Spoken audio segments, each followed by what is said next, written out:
Assalamualaikum. Waalaikumsalam warahmatullahi wabarakatuh. Tengku, akhir ini kan banyak tanggapan bahwa Tengku disebutin oleh berita-berita bahwa Tengku saat ini sedang mengalami sekarat. Bagaimana Tengku menanggapi ini? Itu adalah satu propaganda bohong.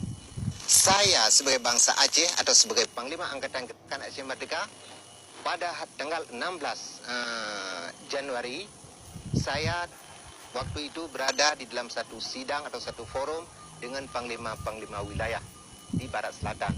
Pada waktu itu saya sedang duduk rapat bermusyawarah tentang strategi dan tentang mengatur ekonomi dan politik negeri Aceh. Jadi waktu itu dibuat propaganda karena ada kejadian di Jim-Jim, di jauh sana di Jim-Jim ada kejadian pertempuran antara bangsa Aceh Merdeka dengan TNI. Tetapi pada waktu itu kami sebagai bangsa Aceh telah menguasai medan tempur, maka bisa kami halang mereka yang datang untuk menembak kami. Kami lawan mereka dengan seketika 50 orang mereka mampus semua di situ.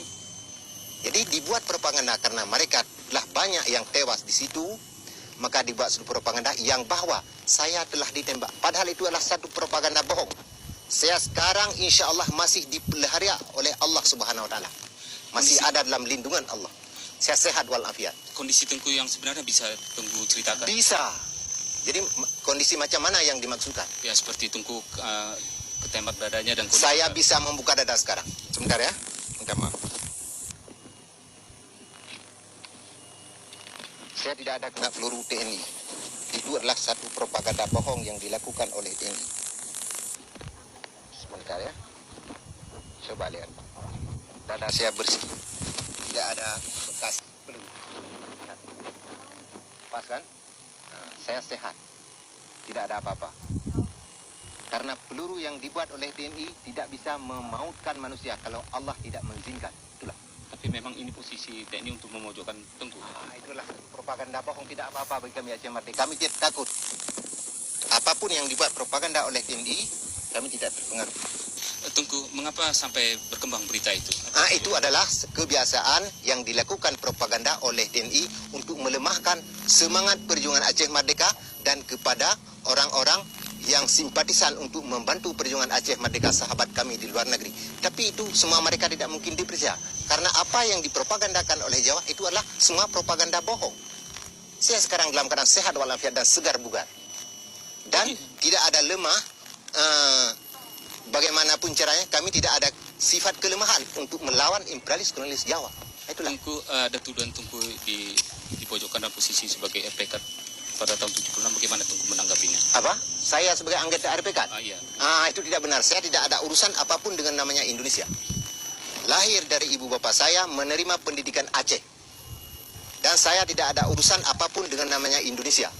Semasa kecil saya paling bermusuhan dengan namanya TNI. Sehingga waktu itu, waktu kecil saya dibuat latihan oleh ayah saya sebagai ilmu pedang, ilmu silat. Untuk apa? Diwasiat kepada saya, jangan menerima jajahan imperialis kolonialis Jawa. Sehingga waktu saya 23 tahun, saya memasuki Aceh Merdeka. Langsung menerima wasiat dari nenek moyang saya, dari ayah saya, dan saya ikut di bawah pimpinan Al-Mukarram Maulana Al-Mudabbir Dr. Tengku Syah Hasan Muhammad Hidiro.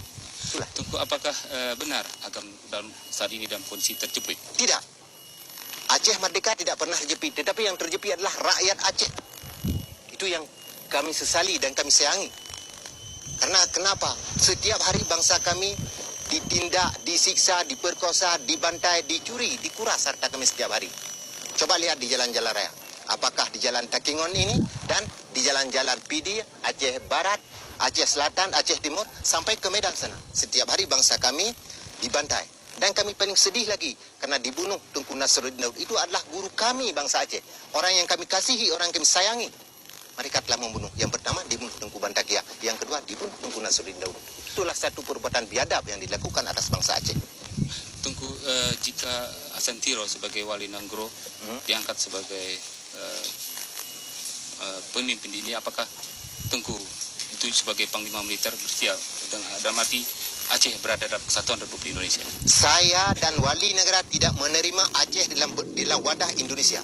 Negeri Aceh adalah hak berdaulat untuk bangsa Aceh. Tidak ada hak berdaulat untuk bangsa lain.